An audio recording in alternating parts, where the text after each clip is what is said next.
कवि के पद्य जो है रहीम के दोहे। इस दोहे का मतलब है दो पंक्ति वाला पद्य। दोहे में दो पंक्तियां होती है। इस दोहे के कवि रहीम है। इनका पूरा नाम है अब्दुल रहीम खान खाना। पूरा नाम क्या है? अब्दुल रहीम खान खाना। इनका जन्म 17 दिसंबर 1556 में हुआ और इनका पिता का नाम क्या है? बैरम खान। पिता का नाम बैरम खान और माता सुल्ताना बेगम।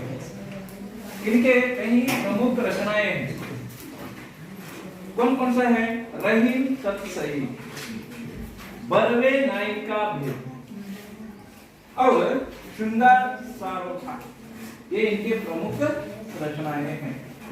और इनके जो काव्य हैं, इन काव्य में नीति है, भक्ति है, प्रेम है और श्रृंगार का समावेश इनके काव्य में हम देखते हैं। ये इनका संक्षिप्त परिचय रहीम के बारे में। इनके 4 दोहे हैं इस पाठ में। कौन कौन से है देखेंगे।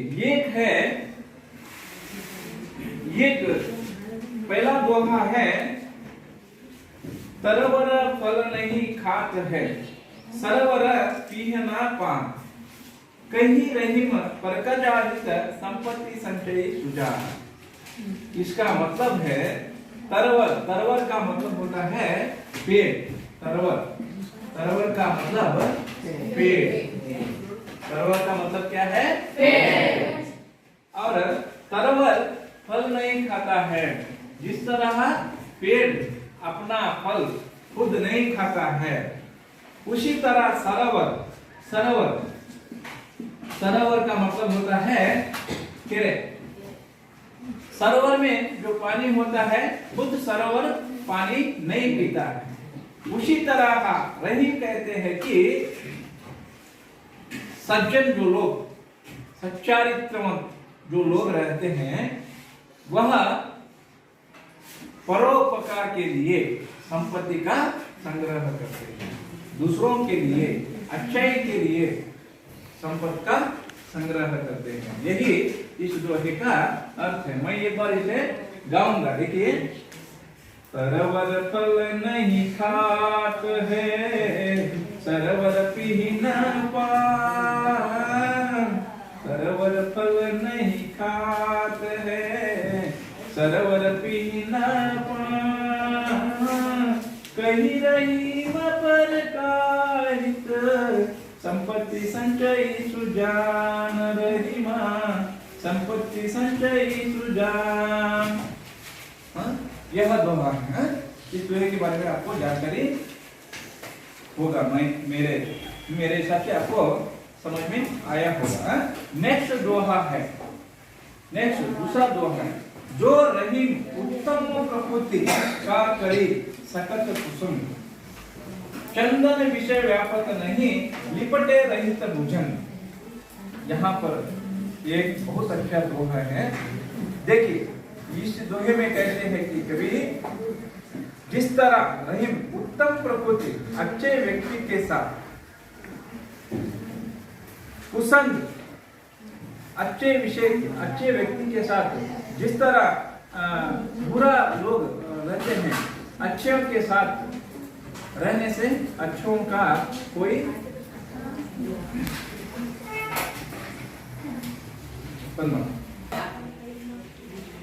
रहीम कहते हैं कि जो व्यक्ति अच्छे स्वभाव का होता है, बुरी संगत उसका कुछ नहीं बिगाड़ सकता।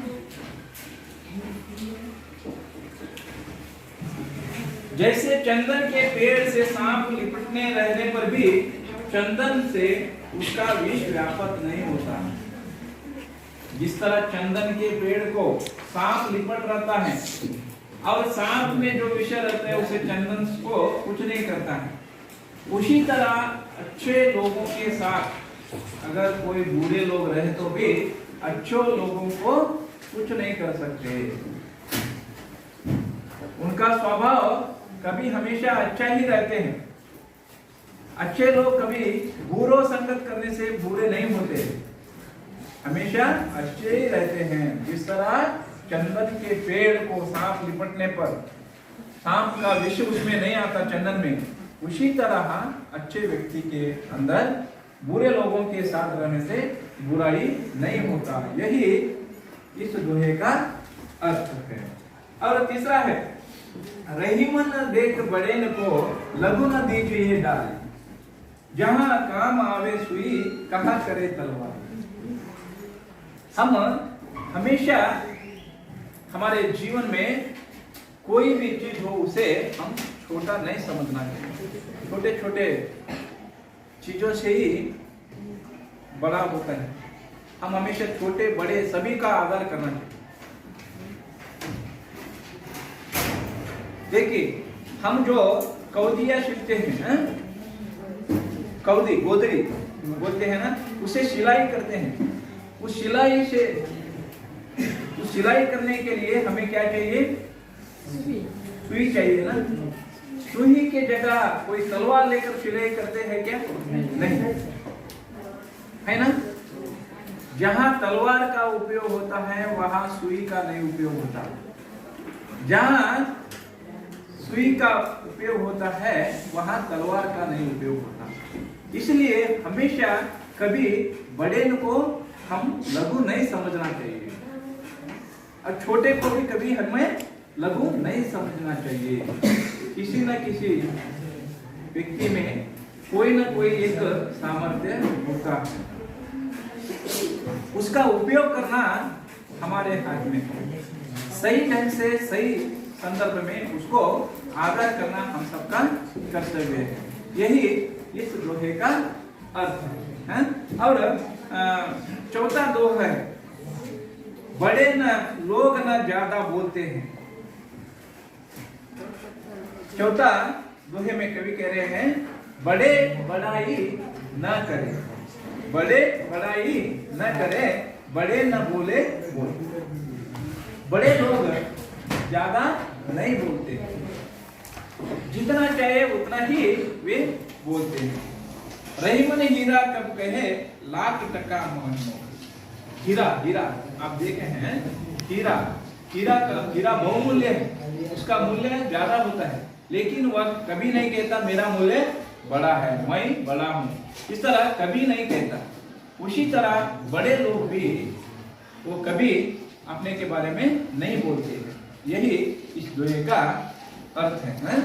कभी बड़े लोग न ज्यादा बोलते हैं न ही अपनी प्रशंसा करते हैं। रहीम कहते हैं कि हीरा कब कहता है कि उसका मूल्य लाख है। उसी तरह बड़े लोग कभी वह बड़ापन भी दिखाते रहते हैं, हमेशा बड़ापन दिखाई रहते हैं। दूसरों के लिए आदर, दूसरों का भावनाओं को समझना, दूसरों को गौरव देना, दूसरों के साथ व्यवहार करना, ये सब बड़े लोग जानते हैं। वो ऐसे लोग कभी इनके बारे में प्रशंसा नहीं करते। जिस तरह हीरा अपने बारे में प्रशंसा नहीं करता है, उसी तरह मौन रहकर ही अपना मूल्य अपने उन्होंने संरक्षित करते रहते हैं। यही इस दोहे का अर्थ है। तो मैं एक बार इन सभी दोहों को एक ही बार गाकर सुनाई दूंगा। देखिए, एक बार मैं गाता हूँ। सरवर फल नहीं खात है, सरवर पिय न पान, कहीं रहीम पर काज हित, संपत्ति संचय सुजान। रहीमा संपत्ति संचय सुजान। जो रहीम उत्तम प्रकृति आकरी सकत कुसंग, चंदन विष व्यापत नहीं, लिपटे रहत भुजंग। रहीमा लिपटे रहत ए भुजंग। रहीमन देख बड़े न को लघु न दीजिए डाल, जहाँ काम आवे सुई कहा करे तलवार। भैया कहा करे तलवार। चौथा दोहे में कहते हैं बड़े भलाई न करे, बड़े न बोले हो, रहीम नहीं कब कहे, लाख टका मैं मोल भैया, लाख टका मैं मोल। ठीक है, धन्यवाद। देखिए बच्चे, इस दोहे में कितने पंक्तियां हैं? दोहे का 8 पंक्तियां हैं। टोटल कितने दोहे हैं? 8। दोहे कितने हैं? 4। दोहे का मतलब द्विपदी, 2 पंक्ति का 1 पद्य, इसे हम दोहे कहते हैं ना। तो कितने दोहा है इस दोहे में? 4 है ना। तो पहला दोहा किसके बारे में कहते हैं, कोई बता सकते हैं? पहला दोहा का अर्थ कोई बता सकता है?